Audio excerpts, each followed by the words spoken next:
Councilwoman Ferguson, would you do the invocation, please?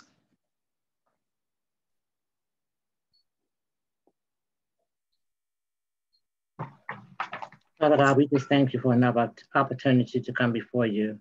We ask that you would be in the midst of this meeting tonight, Lord. We ask, oh God, that your wisdom and your guidance be with us. In Jesus' name, amen. Amen. Thank you, Councilwoman Ferguson.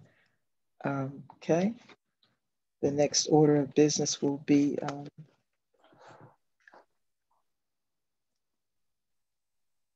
the roll call. Councilwoman Eason. Present. Councilman Herring. Here. Councilwoman Smallwood. Here.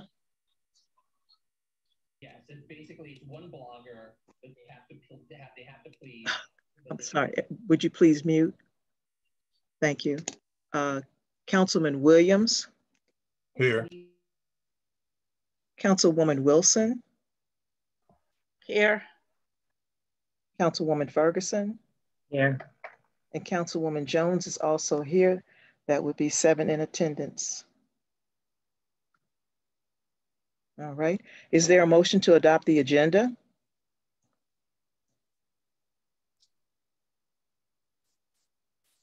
Yes, I make a motion to adopt the agenda. Thank you, Councilwoman Eason. Is there a second? Second. Is that Councilman Williams? Yes. Thank you.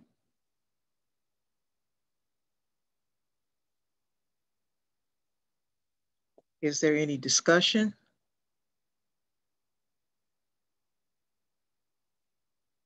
Hearing none. To adopt the agenda, Councilwoman Eason? Yes. Councilman Herring? Yes. Councilwoman Smallwood?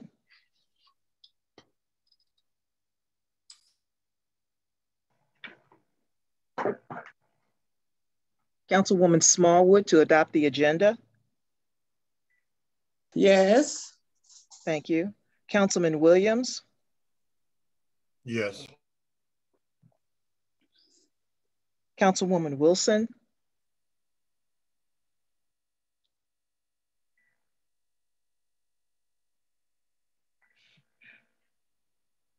Councilwoman Wilson to adopt the agenda?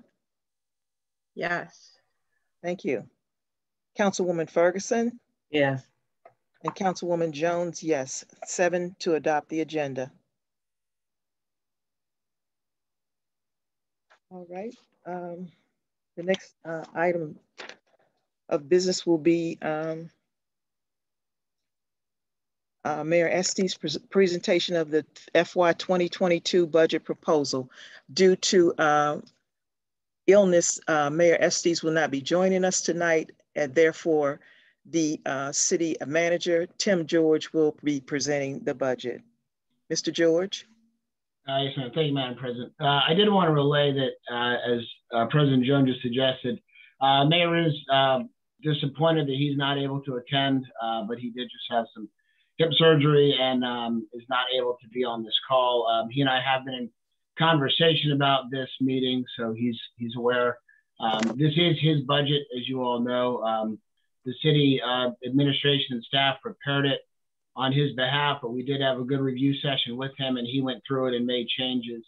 And that happened several months ago before we completed the formatting and gave it over to the council in early April. What I'm going to do is read through really just kind of some highlights, kind of a 30,000 foot level of some of the major changes that we're making. We're not going to go through all of the changes. There are a lot. But let me begin. I'll just kind of read a few paragraphs and then get into some overall items and then go department by department. The budget is available on our website. We also have made copies available in hard copy to residents that want them. All they have to do is give a call to the city, call the switchboard, and we can make arrangements for you to pick those up. If you're not able to get online, you don't have the ability to download the document, we can certainly provide one to the residents so you can all see a copy of this document. The budget is balanced. We are maintaining the constant yield rate from the previous year, which basically means the tax rate itself will lower and there will be no net increase in tax for the residents. We are able to maintain our current level of service and have sufficient revenues to cover the expenditures that we need to cover with the constant yield without raising taxes on the residents this year. Overall, one of the things you will notice is that we have increased a lot of the budget items back to their pre-COVID levels. So in 2019, for instance, there was a lot more money in special events than in 2020 because through COVID, we weren't going to be having those events. With COVID hopefully leaving us and more people being vaccinated and the opening up of outdoor venues and the reduction of masks for vaccinated people, we're moving money back into those line items for like the Glen Arden Day and some of the other events that we do so we can continue to fund those community events that we've funded in the past. As in years past, we have a 3% COLA that is proposed for all staff. Another thing that is new this year is there have been discussions among staff and with council about investigating moving the city to the state retirement system. Currently, we are in our own retirement system through Mutual America, and I think the city puts in about 2.5% per employee. The state system would go up to 7%. Many of our peers in Prince George's County are on the state system or something comparable. So what the budget does is it includes $10,000 for the study. And what that study will do is let us know how much it's going to cost the city to buy into that program. They have to take a look at all the employees, how many years service we have in order to figure out what that amount will be. So we really don't know what the buy-in will be. We went ahead and put 7% in the budget just in case the feasibility study works out in our favor and the council does decide to move in that direction. We will have already budgeted the 7%. We won't have to pull that out of the general fund. Again, we have not made that change. The administration isn't making that change. That is a decision that the council will make at the appropriations level, but the budget does support that should that decision be made. I'm going to quickly go through some of the highlights by department, and hopefully that'll take maybe 15 minutes, and then we can open up the floor at the president's direction. We are adding a webmaster media specialist. As you all have heard in previous meetings, Councilwoman Easton has been leading an effort with a group of a web committee, a number of you are on that committee, to create a new website. The website we have now is relatively new, but it's also very empty. We have not been updating to it. The new design is very nice. I really like it. I've done a lot of web design work in my past. I think it's a great design. I think the committee's done good work. And what we really need is to build content, and having a webmaster will do that. We have added the component of media specialists to that role.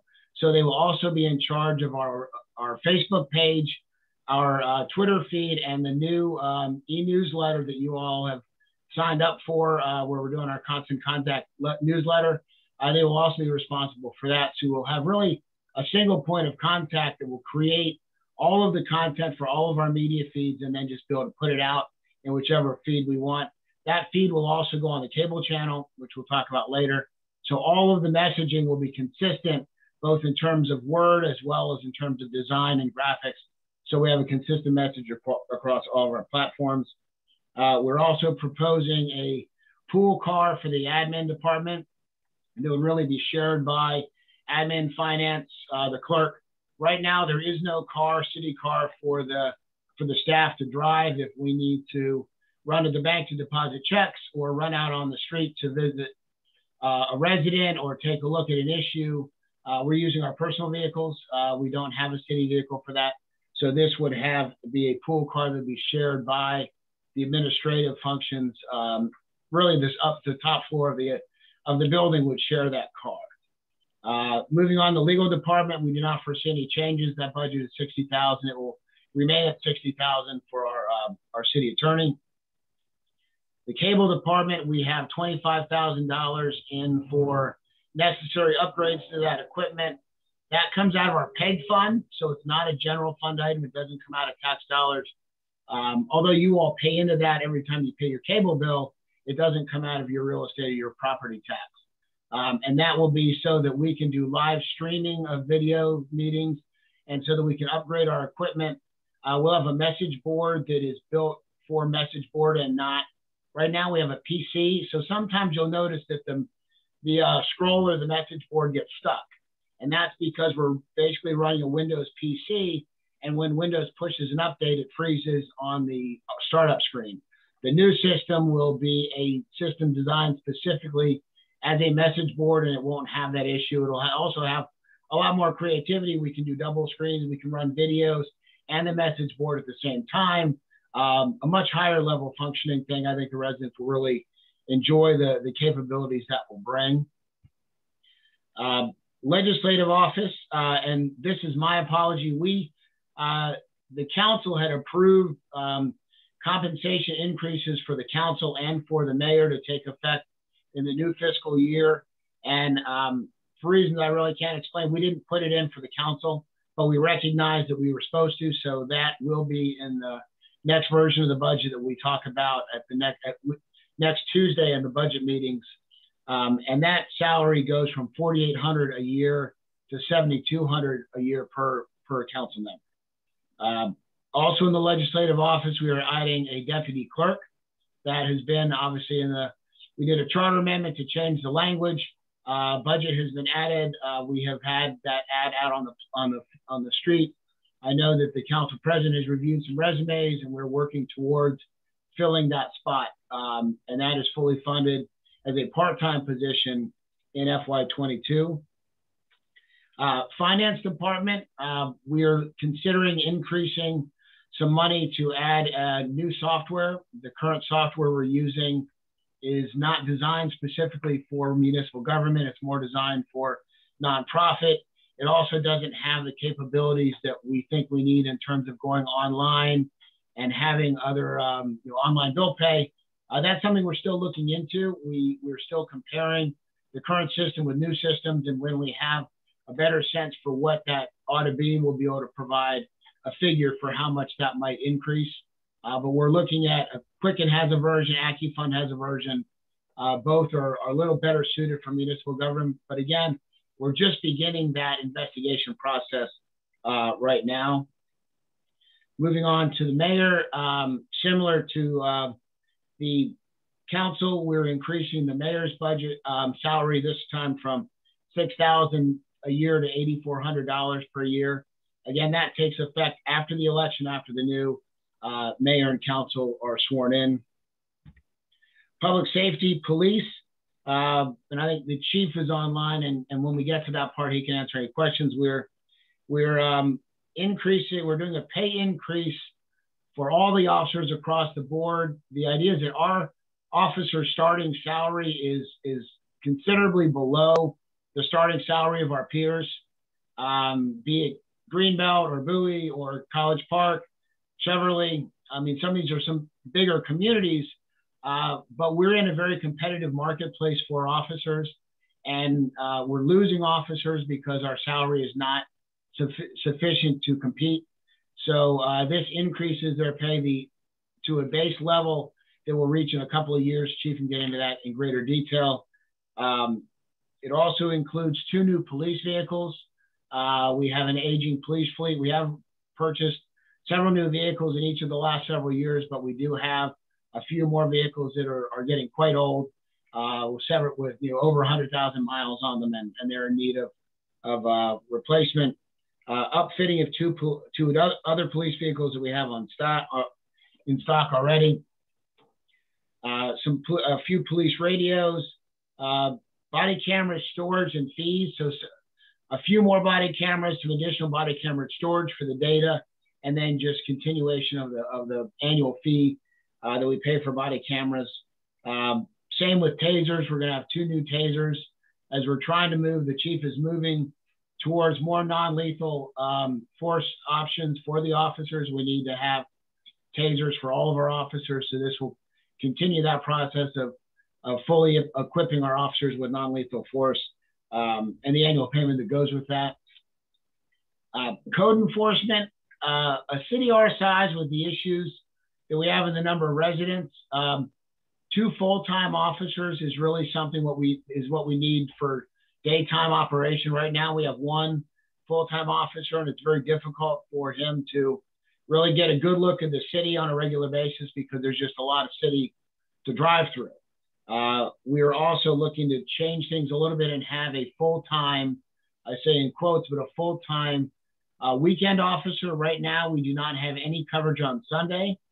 We only have coverage on Saturday, and some of the residents and some of the folks that kind of do things outside of the code recognize that we don't have Sunday coverage. And a lot of times our guys will come in on Monday and find that a driveway was poured or a new carport was built during the day on Sunday when there was nobody there to put a stop order. Sometimes they can get a permit after the fact. Other times we have to ask them to tear it down, and we don't want our residents to mistakenly do that. So if we had an officer out on Sunday, we would be able to kind of keep track of the efforts and the idea and the things that are going on when we don't have someone on the street. Something that has been in the budget for several years is an electric vehicle for the code department. Both of their vehicles are getting old. One of them is quite old, and we've had some mechanical issues, some electrical issues. It's been in the shop several times. Based on the amount of mileage that they drive in a given day or a given week, an electric vehicle would work very well for them. They don't drive super long miles, and they don't need to go fast. They're just driving the city. So that would be a cost savings in the long run. It would also show our sustainability and us being green. One of the things we want to work towards is a green sustainability recognition from the state, and adding electric vehicles is part of that process. Public Works, we had talked about this several meetings ago. I believe that there is a need for a Public Works director. I think our staff currently is doing a great job. I have no problem with any of the guys. I think our acting field supervisor is doing a fantastic job in his role. And we're keeping up with the grass. We have new lawnmowers thanks to the council. But I feel like we need a director level that can look downrange. One of the things I would think our Public Works department should do is start looking at plowing, doing our snow plowing in the winter. Right now, we're paying upwards to $40,000 a year to a contractor. We could pay much less and still give overtime to our employees and allow them to make more money and service us at a greater degree, because as an employee, we could have them out as soon as we wanted to. We could have them work a lot longer, provide more coverage to the streets, because their hourly rate is significantly lower than the hourly rate that we are paying our contractor, as you might expect. Another thing is, you all understand that right now the residents are responsible for the sidewalks in front of your home, adjoining your property. So if it cracks or breaks or needs to be repaired, one of the paragraphs in the code says that the Public Works Department can be hired at our cost rate to repair sidewalks in front of your home. Currently, though, we don't have the equipment or the training to do that. One of the things I'm hoping a Public Works director can do would be to work with the current staff, get the equipment we need, get the staff trained up, so that if and when a resident needs that repaired, the Public Works Department can do that for the resident at a far lower cost than a contractor would charge to come out and do it by themselves. I understand that in years past we had that skill set and that ability, but that doesn't exist now. So I think having someone that can look down range and other things that Public Works can do, other things they can do to expand their reach into the community, I think having a director level would be helpful to do. General operations, there's not a whole lot of change. The current IT budget is insufficient to cover our annual IT costs, especially because we've added some additional software to protect against spam attacks and virus attacks. The city was hit with a virus attack a few years ago, or a year ago, and that really took us down for a while. So we've added some additional software costs. Those were not reflected in the 21 budget, so we're reflecting that additional cost in the 22 budget. Veterans Memorial will stay at 7,000 with our contractor Brightview to continue to upkeep that. Gold Room, no changes are expected. Although Gold Room, we're looking at how that's going to work out. We're now beginning to field clients in the Gold Room. We're going to have someone in there in June. I think several in June, taking August and September off, a few in October and November. And now that the county executive and the governor have even further reduced the restrictions on in-person gatherings and the restrictions on space, we can operate at least 50%, which really for the Gold Room is nearly 100% because that gets us to an event of 200 people. And in talking to Bonnie, our Gold Room coordinator, she says she has rarely seen any event that even gets close to 200. So we're nearly at full capacity given the size of events we really hold. So that is really supposed to be a self-covering cost. So the amount of money we earn and we raise from the Gold Room is supposed to cover the cost of the salary and the operation. It's not thought to be a revenue generator, but it's also thought to be a self-sustaining cost center. A few other larger things that you'll see in the capital purchases that are carry forwards from last year is insulation in the roof. We had the roof replaced over the Gold Room. Part of that was supposed to be replacement of the insulation, and that hasn't been done. So that's a project we would look to do. The MLK renovations are ongoing. We're hoping to have the building knocked down this fiscal year in the next couple of weeks. We're working with BGE to have the electricity cut off so that can get knocked down. That money will carry forward. We have until 2023 to spend that grant, although we certainly don't want to wait that long. We'd really like to see some apparatus and upkeep to the grounds happen over the summer and into the fall. So that project will be completed this year. We're looking to do ADA upgrades on, especially along Glen Arden Parkway on the corners, turning those corner curb cuts into ramps. You've seen that they do the yellow coloring with the bumps to give it a little bit of texture. Right now, our sidewalks don't have those, especially on Glen Arden Parkway. We need that. And once we get it done on Glen Arden Parkway, we can then work towards other areas of the city where those curb cuts need to happen. And then finally, one of the things I'm recommending, and this would probably come from the general fund as well as the highway user revenue, would be to put a line item, a standard line item of $250,000 for street repair. And that would not be designated for any given ward or street, but it would be a fund that we would continually maintain year after year. Every year we would budget for it, and the $250,000 would go into that fund. The city would pave the streets that needed to be done in that fiscal year. Any monies that were left over would remain in the street fund. The next year we would add the highway user revenue into that fund as well as another $250,000. And that way we can continually maintain and keep our streets up to date without having to pull money out of the general fund or do emergency amendments should we need to have roads paved right away. If we have a particularly bad winter and it beats up the roads, we'll have money in that street fund to go ahead and pull out to do the road repair as necessary. Madam President, that's all I was going to highlight from the budget, but we're available to hear questions and comments from the residents. Thank you, Mr. George. All right, and you did discuss the constant yield that won't be going up, that we stayed at the same level. Okay, so the next thing on the agenda is citizens' comments. Citizens' comments, this is for this meeting, which is the budget hearing. So I would appreciate it if you would raise your hand or put the little hand in the participants box.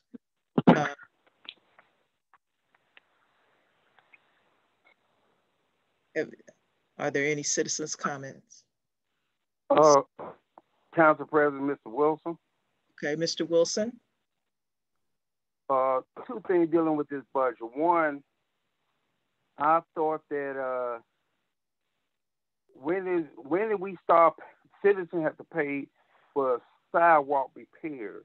I remember in the past, especially down Delwood, where trees or roots had uprooted sidewalks, blocks of the sidewalk, and the city paid to have them repaired, not the resident.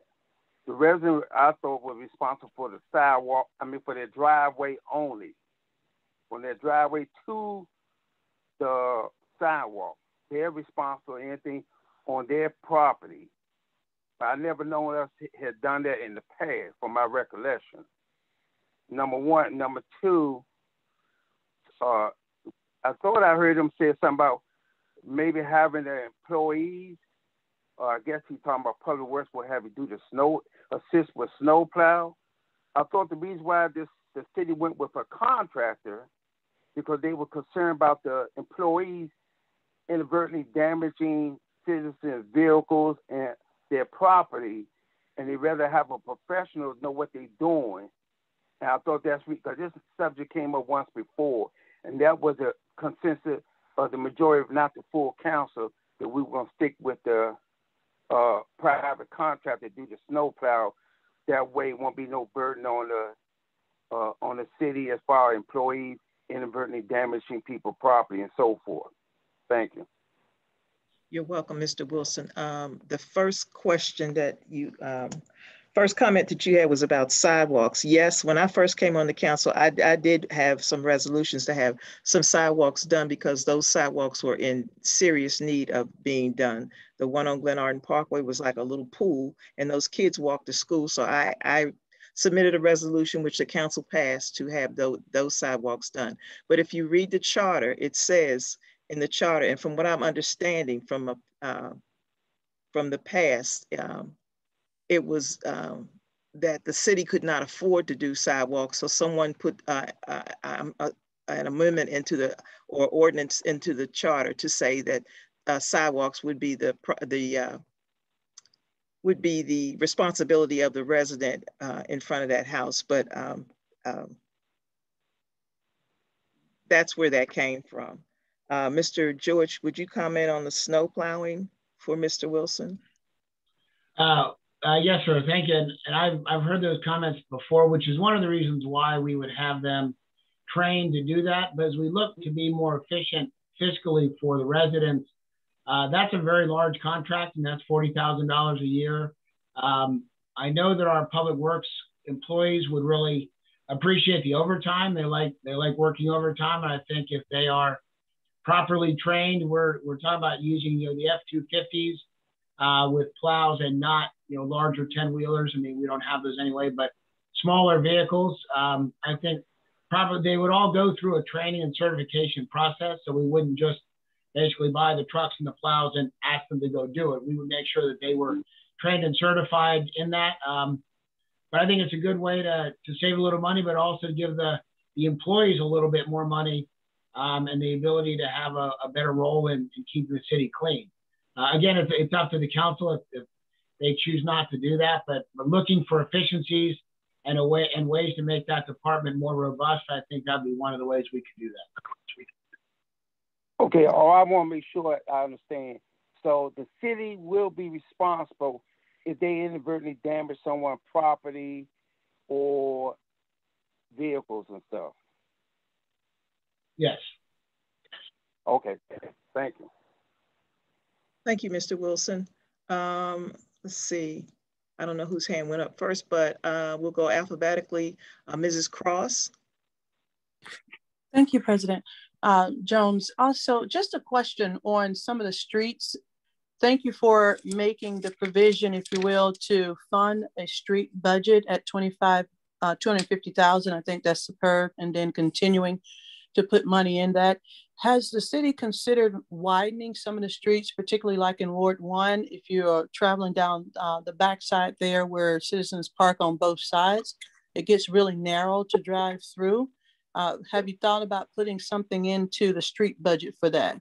Just another 6 feet, taking off maybe some curvature and doing the drop-off curves versus the extended, which is there now. Thank you.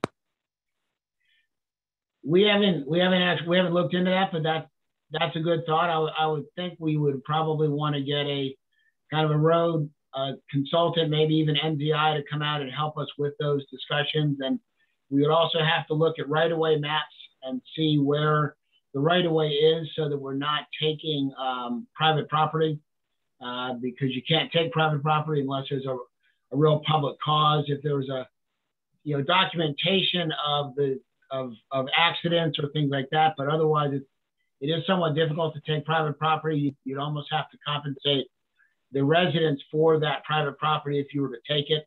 But if that's something the council or the mayor wanted, we could certainly look into the possibility of widening various streets, certainly. All right. Thank you, Mrs. Cross. Mrs. Fareed. Hello, President Jones. Thank you so much, Mr. George, for your presentation. I like your summary. I do have a couple of questions, though. I know that last year was a unique year with COVID and all, but it would be helpful to see the year-to-date numbers. Is that available anywhere? Can citizens request that? Year-to-date currently, or year-to-date like what we spent last year, the year before? Well, what we've spent in this current fiscal year, so fiscal year 2021. Well, the treasurer's report that is given monthly does have a year-to-date summary by department, so that is available. And we just came out with an April one that we can certainly make available. But that is part of the treasurer's report, is the year-to-date of by line item for all the departments. Perfect, thank you. And on the expenditures, the summary of them, the total amount is correct, but if you look at the corresponding lines in pages 5 through 8, they don't necessarily line up. So I don't know if anyone else tried to do that tie out. Again, in total, they match, but I wasn't able to quite tie out like the administration and finance. Those two numbers are actually more than what's listed here. So I don't know if that's just a presentation thing, or maybe a footnote would be helpful for people to know exactly what numbers are going into those. Okay. It was intended for them to tie together. If our addition is off, we will certainly correct any addition errors. But admin and finance is supposed to be admin and finance. So if the 565-209 is incorrect, then we'll fix that in the next draft of the letter. Okay, thank you. And then for the election board expenses, does anything need to be added in for the mayor's special election, or is that going to come out of the 2021 budget? That comes out of 21, and the council will appropriate that money, and it will be encumbered, which means that once it's encumbered by the council, it can be spent into FY22, as long as it's encumbered in the FY21 budget by amendment. So if the election were to slide in beyond July 1, I don't know, it's up to council, but if it were, then the FY21 money would cover that expense. Okay, great. Another question, the police vehicles that are being purchased, I see that it looks like we're taking out some loans for it, and also in the proposed budget, it's 0 for new police cars, uplifts, and equipment. Should that have an amount in there? And why would we take out loans for those? Do we not have enough in our funding to cover the cost of it? I don't see that we're not taking out loans for them. So you can drive me to where that is. No, those will be coming out of the budget. One of the things that Glenn Arden has done is for large capital expenditures, they put those up front. So if you look in the very front of the budget book on page 11, you'll see a capital expenditures chart that has all of the major capital expenditures. And in that is the line item for the police cars. You'll also see the admin pool cars in there, the electric car for code, the streets are in there. So the large capital items are drawn up front in the capital budget and not shown in the individual department budgets. Okay, so what I'm referring to in the debt is on page 8. And the debt service is new loans, SunTrust, police cars, and uplifting, 25,212.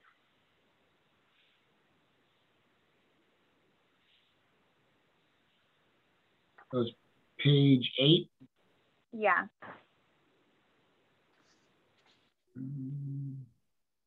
And Chief, did we buy cars on loans in the past?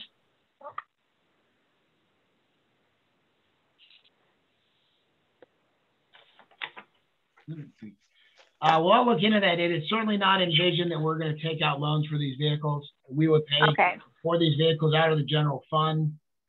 If the budget is unclear, I think that my guess is that's a carryover from a loan that maybe we got in years past, but I'll look into that. But we are not anticipating getting a loan for these vehicles. We would pay for them outright. Okay, perfect. Thank you. Those are my questions. Thank you. Thank you. Thank you, Mrs. Fareed. Let's see. Ms. Hunter has her hand up. Yes, good evening, everyone. Good evening. So my question, actually the first question, I think it was Mr. Wilson. I had the same question regarding the sidewalks because I've been informed. I understand the charter has changed, but is there or will there be any consideration with changing that back to how it used to be concerning sidewalks? When we had to replace the sidewalk directly in front of our house, you know, at the driveway, yes, that was our responsibility. However, the sidewalk going up the street, not directly in front of our driveway, has always, according to my mother, been the city's responsibility. And so I hear you saying that it used to be that way, but it's not that way now. But is there any consideration or to go back and change that?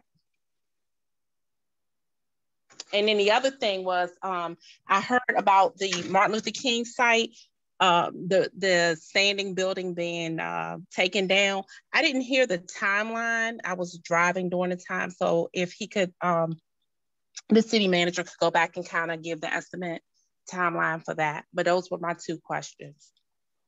I'll do the MLK question, then defer the sidewalk ordinance question back to the council. The timeline for MLK is Ms. Councilmember Smallwood and I have been working diligently to get BGE to come out there and work with us on the power. Once we can disconnect the power from the building, we have a demo contractor that's already lined up. I confirmed with them a month ago that they're still very much interested in doing the work for the same price that they agreed to a number of months ago. Our hope would be that we can have the power disconnected in the next several weeks, and that building will come down by the end of June at the latest. And then we will be looking to put up, do some landscaping and put up the apparatus and other things. I think it was envisioned to be some fitness equipment for seniors, mainly focused on seniors. And we would like to have that apparatus done and installed by the end of the year before it gets too cold. I mean, that's our general plan. We are kind of at the will of BGE right now. We've had a really tough time getting our BGE contractor contact on the phone. In fact, I reached out and left a message for him again today to try to figure out where we are on clearing the power so we can begin the demo. Okay, thank you for that. And I do have one more quick question regarding that site. The basketball courts that are there, they're there, but there are no nets there. So are there any plans on replacing those now? I believe with the COVID restrictions being lifted, we would be planning on replacing those. To my understanding, they were taken down prior to the COVID restrictions. And I understand with the COVID restrictions, a lot of them, you know, they were taken down. But now, and like I said, they were taken down prior to that. So I did want to make sure that that's a priority as we move forward to open up more, that those nets are being replaced so that kids can do something. other than standing on a corner. You know, go to the basketball court and shoot basketball. It's the tennis court over there. I want to ensure that our youth, children, parents, whoever in the community can utilize the courts, and they can't utilize them without the net. So, okay. Madam President. I'm sorry, just a moment, Mr. Herring. This is this is for citizens' comments, please. You made a comment about one of the questions that the person made. And I answered the question. I answered the question, Mr. Herring. I'm going to answer a question too. She had some information wrong. Mr. Herring. Madam President, you made a statement about one of the questions that a citizen asked. And because the citizen asked the question that she asked the city manager a question, correct? And you answered it. So I'm just saying the nets came down after COVID. When we found out that the recreation department was taking down the nets, at the park and planning was taking down nets, that's when we took down the nets. The nets are in public works and they do need to go back up. You just need to have public works put them back up. Okay, that's fine, sir. I stand corrected. If I'm wrong, I stand corrected. Thank you for clarifying that. No, I understand. I just wanted to make sure that. No. You're right. You're right. By all means, if I speak something that's not correct, please correct me. So I stand corrected, and thank you for the information. But also with the sidewalks, I just want to make this statement too.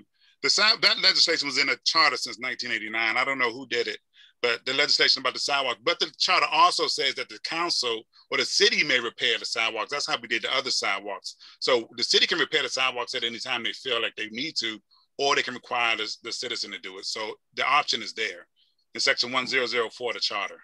Okay, yeah, okay, because I was referred. I called, I think it's 211 or 311 or whatever, and I called, and because they said I live in Glenarden, that I would need to contact the Public Works Department in the city of Glenarden. Well, I made that call. I made the call twice, and I still haven't received a call back. So that's why I'm asking the question now, because I haven't received any feedback either way.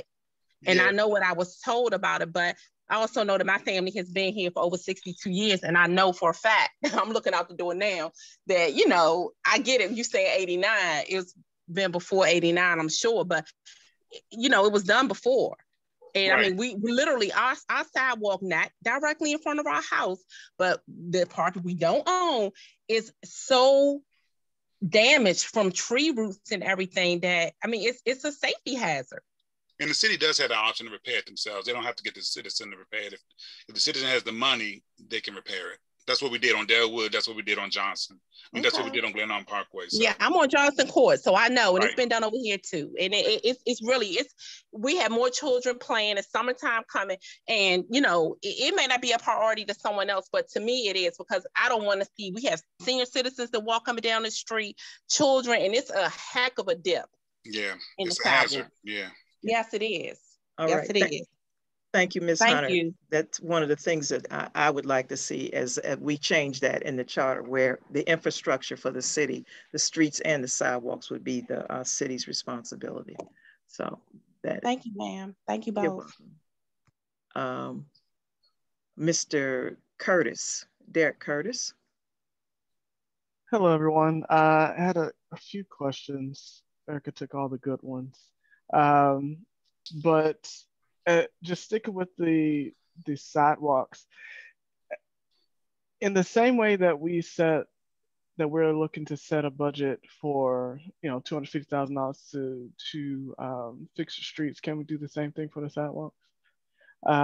Because I think we get a little bit in dangerous territory where it's the option that the city can pay for it, or we can make the citizen pay for it. You can get on a slippery slope with those decisions. Who do I make pay for it versus who I don't make pay for it? And if we plan appropriately, like Mr. George is planning with the streets, then couldn't we come to the same conclusion with the sidewalks? That's just a thought.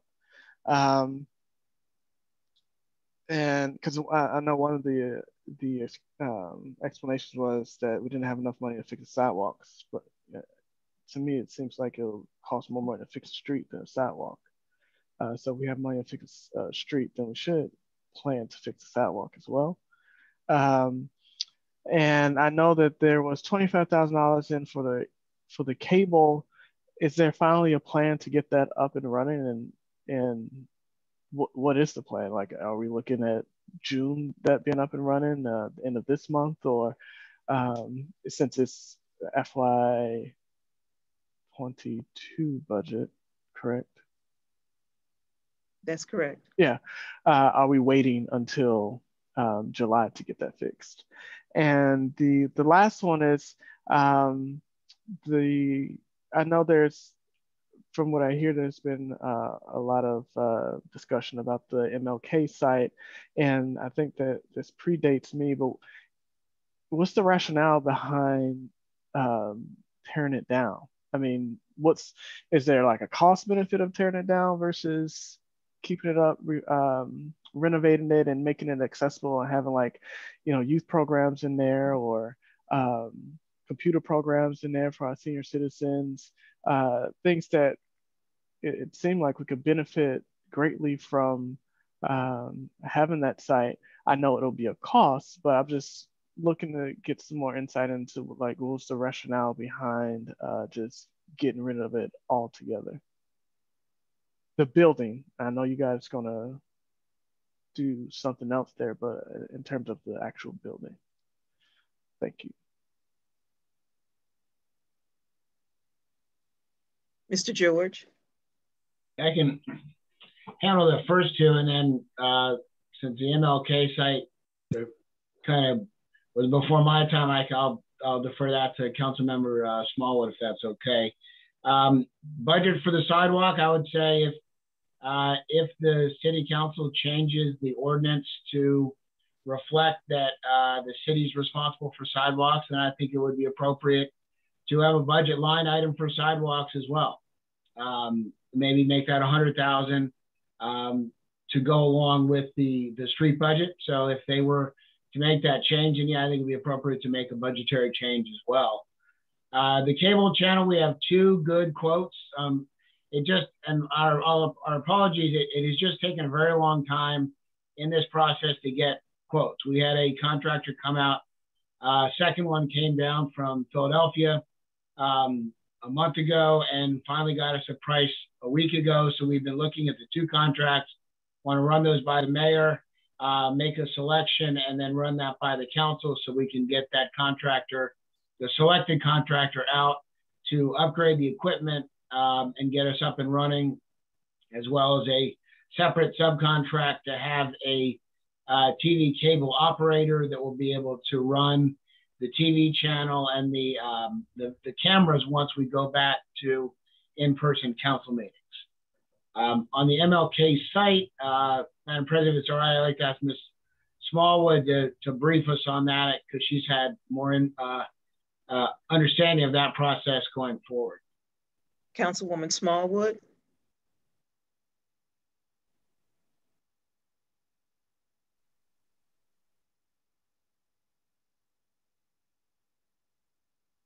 Councilwoman Smallwood, would you like to address the MLK site? Yes, I will. Thank you. Good evening, everyone.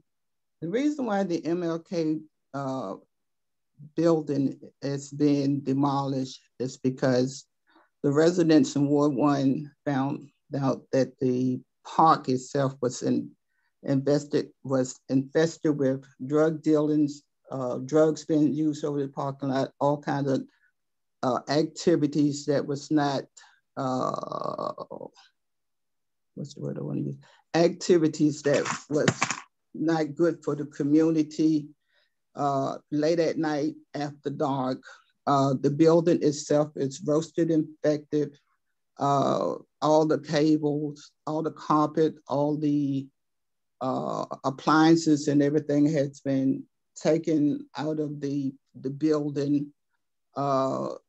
We have citizens that petition.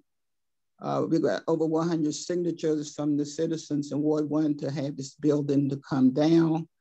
As a result of that, I got a open space grant for $185,000 to have the building demolished, put software equipment, exercise equipment over there for seniors to finish the upper level part 1 for the kids. and we're moving forward with that. Our phase 3 plan is to put a new building over there. If we can come up with the funds to get it. My idea of a new building was to make it a multicultural building that would serve everybody that lives in the city of Illinois. Any questions? Mr. Curtis, does that answer your question? Yeah, well, yeah, it does. No, I just wanted history on that. And I think a question just popped in my head. I haven't really dug deep to figure this one out, and I don't know if you guys can answer it, but I know as it relates to a treasurer, are we looking to, I don't know if you can discuss this as personnel, but are we looking to have a treasurer next year, or what does that look like moving forward? Because I know the current one is suspended. We are certainly looking for a full-time treasurer. However, because that position works so closely with the administration, especially with the mayor, we thought it prudent to wait for the mayor to be selected, so they would have a decision in that hiring process. So we make sure that the treasurer and the mayor, see eye to eye. We want to make sure that at a senior level, we don't bring on someone at that level without the mayor's input. And one more question as it goes back to Mrs. Smallwood or Councilwoman Smallwood. So one of the rationales was the drug dealings related to the building being there, but phase 3 is to put another building there. So I'm a little bit confused on that. So if the rationale is we're moving it because the building brought just unwanted characters into the neighborhood, then what would be the rationale for phase 3 of putting another building there? Mr. Curtis, the rationale behind putting a new building is to bring the citizens and the residents close together, to put a new building in there and to make it a multicultural event. There would be something in that building for everybody in the city to use. We not putting a new building up so we can have the same problem. We put a new building up so we can bring the city and the community together. And with a multicultural building, I think it will eliminate some of the problems that's going on now within in the city. And is a plan for that multicultural building to be bigger, or I think that's where I'm a little bit confused at. Okay, the question on the sides of the building, we haven't gotten to that point yet. I have spoken to some people in reference to the building, and right now we're looking at $1 million+ to put a new building up. Okay, and is that cheaper than just renovating the building we have and just making a Martin Luther King multicultural building or something?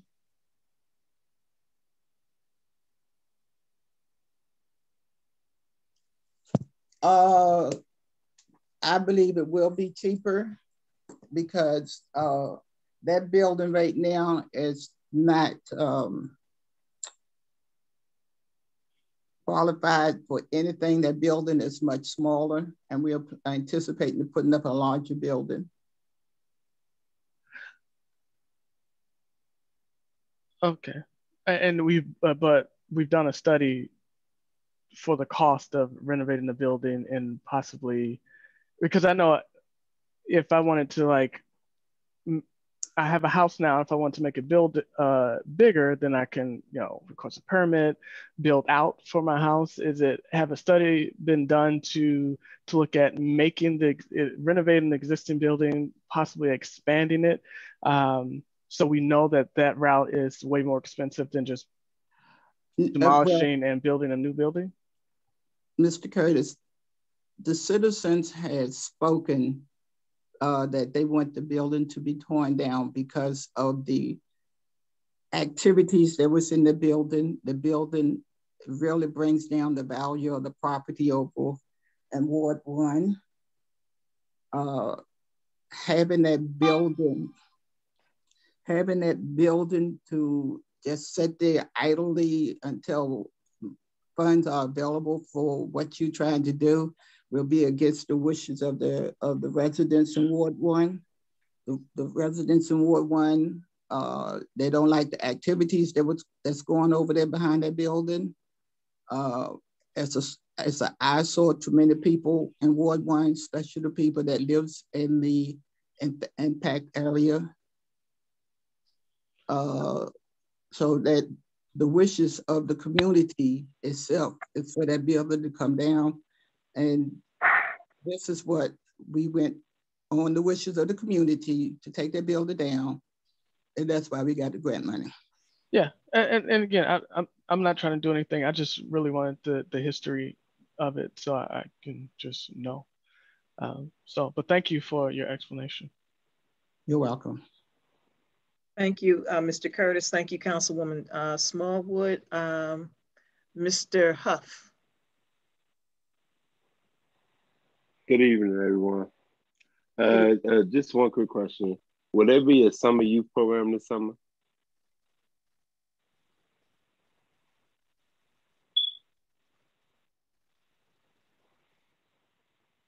Mr. George. We can certainly look into that. We hadn't planned on working one yet because we were still waiting to see what was going to happen with COVID and what the county was going to be able to offer. If the county's opening up summer programs of that nature, we can certainly partner with the county and have a component in the city. Thank you. Thank you, Mr. Huff. Let's see. Mrs. Delmar. Thank you, Council President, but I think Ms. Hunter had her hand up before mine, so I'll just wait. No, Ms. Hunter has already spoke. I'm not sure if she's... Oh, okay, I'm sorry. Yeah, it's up again, but I can wait till after she speaks. Thank you. Okay, thanks. Sorry about that. Thank you, everyone, and good evening, everyone. I just had a quick question again about the Martin Luther King site. This is for Councilwoman Smallwood. When you mentioned the multicultural building, what exactly is that? Or what does that entail? Like activity-wise, like what exactly is that? My perception of it, of having a new building is a multicultural building, but it's really left up to the council. Plans have not been made for the replacement to replace the building yet because we don't know where we're going to get the funding from. Gotcha. And no opposition here in regards to the multicultural center, a multicultural building. I am multicultural myself, so I would never stand against that. I just wanted to ask, is this something that we're thinking of, or as far as multicultural building, or is it something that the citizens, particularly citizens of Ward 1, expressed that they wanted? Because if we are going to do a demolition, it may be we may possibly be able to do a feasibility study with the residents that live out there. Some people have expressed that it's almost like a food desert over there. So maybe instead of a multicultural building, it could be, you know, a type of supermarket, you know, just different things of that nature. So that's why I'm asking, is this something that we thought of, or the citizens themselves, specifically citizens of Ward 1, expressed that they wanted? This is the expression of the citizens of Ward 1. Okay. And one last question. I just wanted to make sure that I hear you loud and clear. I don't think anyone should want any forms of drug activities at all in whatever community they live. So I agree with you. I do, however, want to restate what I believe Mr. Curtis mentioned, which is if we did a cost analysis of how much would it cost to demolish the entire the entire Martin Luther King site versus how much would it cost to renovate and make it a multicultural building. So if there's a cost analysis between renovating a particular property versus knocking down a property, if there was one that was already done, and just wanted to hear if there was one. There was no feasibility study done. What we did, and I will say this on behalf of the residents in Ward 1, that they are adamantly about that building coming down. This is their goal. This is their wish. They want that building to come down. As far as putting a grocery store inside of a community, I don't think they're gonna accept that at all. And the other question you asked was that, has that been an ideal? That is my ideal. But the residents are listening to that ideal to make that a multicultural building. Okay, and FYI, I wasn't saying to open a grocery store there. I was just throwing it out there, like, you know, if they've thrown different ideas or if it was just something that we were coming with. So that was it for me. Thank you. Miss Hunter, I'll come right back to you. Mr. George. Yeah, just a really quick comment. I know it was just a remark about grocery, but because of the way the money is being used, when you use program open space money, you cannot use it for a private commercial use. It has to stay in a public purpose use. So we wouldn't be able to put a grocery store, convenience store. You wouldn't be able to sell it down the road for housing of any private nature. When you use program open space money, that land will always be in a public purpose. Now you can build a clubhouse like Councilwoman Small was talking about that would serve the public and serve purposes, and you can have events and functions in that space, but it couldn't be a private concern. That's one of the strings that's attached to the money when the state gives you program open space money, is it has to be a public purpose. Thank you, Mr. George. Okay. All right, so the only hand I see up is Miss Hunter. She will be the last citizen. Miss Hunter. Okay, so this is still on the Martin Luther King site. I do remember a petition coming around. I did sign the petition. However, this is my first time hearing that the plans or Mrs. Smallwood's plan was for a multicultural center. And that's fine and well. But I, as a citizen, really never voiced my opinion about what was going to happen. I know it was going to be torn down, and I was told torn down and rebuilt. What I was thinking was, you know, something for children after school, as well as something for seniors. But definitely somewhere for children to go after school, maybe some kids to go home to an empty home, and maybe they could go to that center versus going home. And then also talking about the issue with the drugs and the activity there. That building had been vacant for so long that it was just a matter of time before it was going to happen. But also my concern is, okay, putting up a new building and, you know, having different things offered for the citizens over here in Ward 1, which is great, or the citizens of Glenarden, which is great. But how are we going to address the issue with the hanging out and the smoking and whatever? Because we could put a building there all day long, but that's not going to stop people from, you know, coming back. So I also have a concern with the policing in Glenarden and their presence. And I know they're short-staffed, and I understand that, but I've seen so many illegal transactions in broad daylight in that park. And this is not in the evening, broad daylight, while the police were sitting in the parking lot at the liquor store. And so it's going to take citizens where the citizens are saying they want that building gone. It's an eyesore. It takes down the property value. That's absolutely correct. But it's also going to take citizens to get involved and speak up and say something so that the police can be made aware, which I'm sure they are aware of what's going on in that park. So, you know, I'm all for it, but we also have to have beefed up security or cameras or something that is going to deter people from hanging there and doing what they do in that park that they've been doing for years. So that's my other comment. You know, we that's an issue, and it's becoming a big issue in Ward 1 with the lack of a presence of police on this side. A lot of things are happening, and if we don't get it under control, it's going to get out of control. So I'm a citizen who will speak up, who will say something, who will call. I don't want anyone sitting in front of my house smoking marijuana. If that's what you want to do, you go do it, but you don't do it in front of my house. I've had to tell people literally, do not park in front of my driveway smoking marijuana.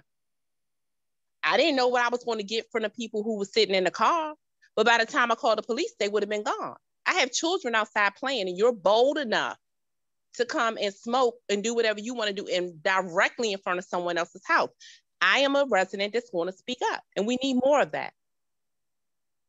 It's becoming a huge issue, and we can't keep closing our eyes to it. We can put up a building all day long, but we need to address those things as well. Thank you. Thank you, Ms. Hunter. All right, so that concludes our budget hearing. Point of order, Madam President. You let some residents speak twice, and some residents only got to speak one time. So nobody else has their hand up, Mr. Herring. No one else has indicated that they wanted to speak once or twice. I don't see anyone else's hand up. I don't see anything in the participants where there's an indication where someone has their hand up. After I saw Ms. Hunter, I didn't see any more hands. That's why I said Ms. Hunter will be the last person to speak, because I didn't see any other hands. Well, Madam President, I do need to ask the city manager one question before we get off, and that's about the Gold Room. He said we're going to have events in June. Is that what he said? Yes, sir. Okay, but the building is closed. So if the building is closed, you can have anything in there until the council opens up the building. So personally, I would like to make a motion that we follow the county executive director and open up the building for business. I second the motion.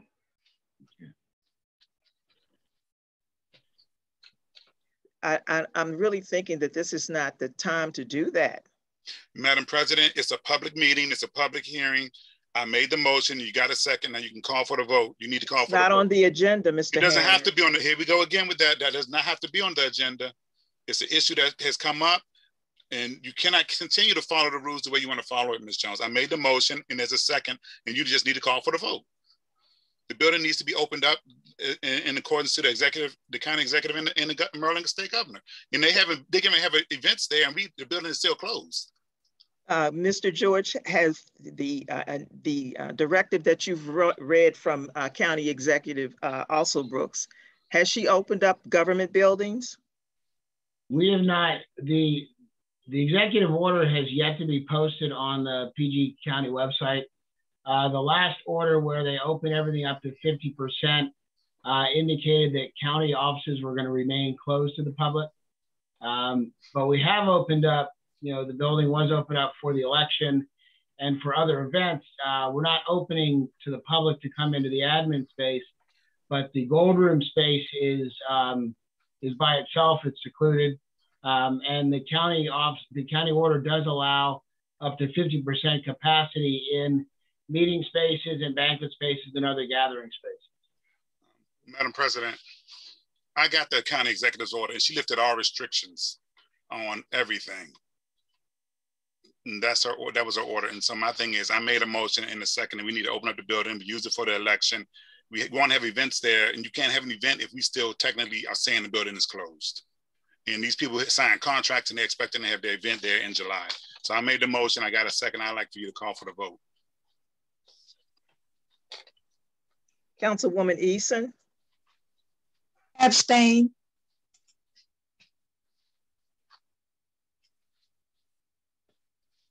Councilman Herring, Yes. Councilwoman Smallwood, I'm a pass. Councilman Williams, Yes. Councilwoman Wilson, Yes. Councilwoman Ferguson, Yes. and Councilwoman Jones. I'm going to abstain also due to the fact that I want to read, I have yet to see the county council's order yet. So let's see. You got to come back to me. I understand that, Councilwoman Smallwood.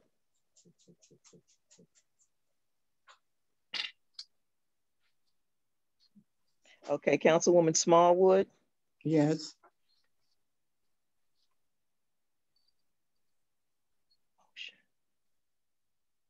All right.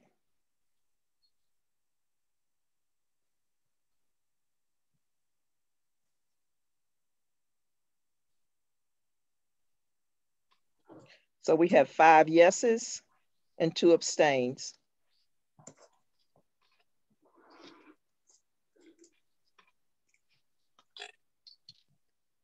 All right. Madam President. Councilman Williams. Having said that, then the building is open up for the public. That means then now also the people can come into the building to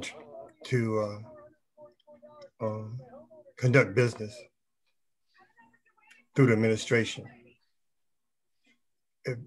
That's what we just voted on, opening up the building. I thought we just voted on opening up the gold room for activities.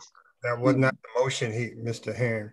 I could be wrong, but so Mr. Herring. You're right, Mr. Williams, opening up the building. He said the building, yeah. Building. And my thing is they still got to follow the CDC guidelines of mask and 6 feet.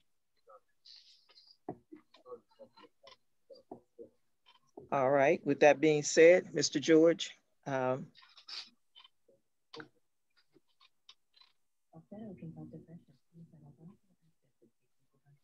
building is open. All right. It is now 1942. Council President, you missing an item on the agenda. I think we're supposed to vote on the cost and yield tax rate.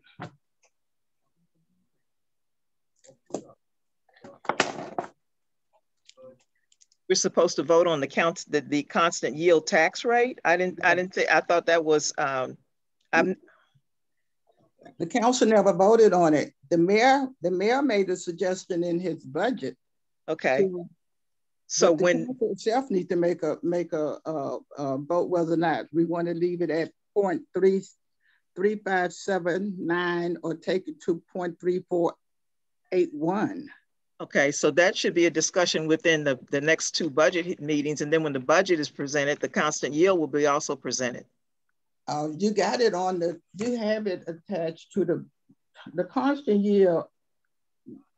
That was a topic of discussion, Councilwoman Smallwood, for the council. This doesn't say topic of discussion. This says topic of discussion, but this is the public hearing on the budget, and you got this listed as a topic of discussion, so we need to discuss it. Okay, we'll discuss it when we do our budget, sit down and look at the budget. And then it'll be voted on with when the budget is voted on. Then you should not have included this as part of the agenda. Mr. George, I'm sorry, the mayor always presents the constant yield tax rate. It does, that is true. But we also, at the time he presented, we have a discussion on it, just like you have it set right here in the agenda. We will do the discussion, Councilwoman Smallwood, when we do the budget, go over the budget as a council. And for the budget work sessions. And I have a question for the city manager too. Mr. George, are you still there? Yeah, I'm still here. Okay, during your presentation, I didn't hear you say anything about the elevator. No, the elevator, the mayor asked to have the elevator removed from the capital budget. For what reason? I don't feel like he thought we needed it, but that was the decision that the mayor made, and it's his budget, so we removed it at his request. Okay, we'll let the seniors know about this. Thank you. All right, it is now 8:45. I'm sorry, yeah, 8:45. I'm sorry, 7:45. This meeting is adjourned. Thank you all. Thank you. Appreciate your comments. Thank you.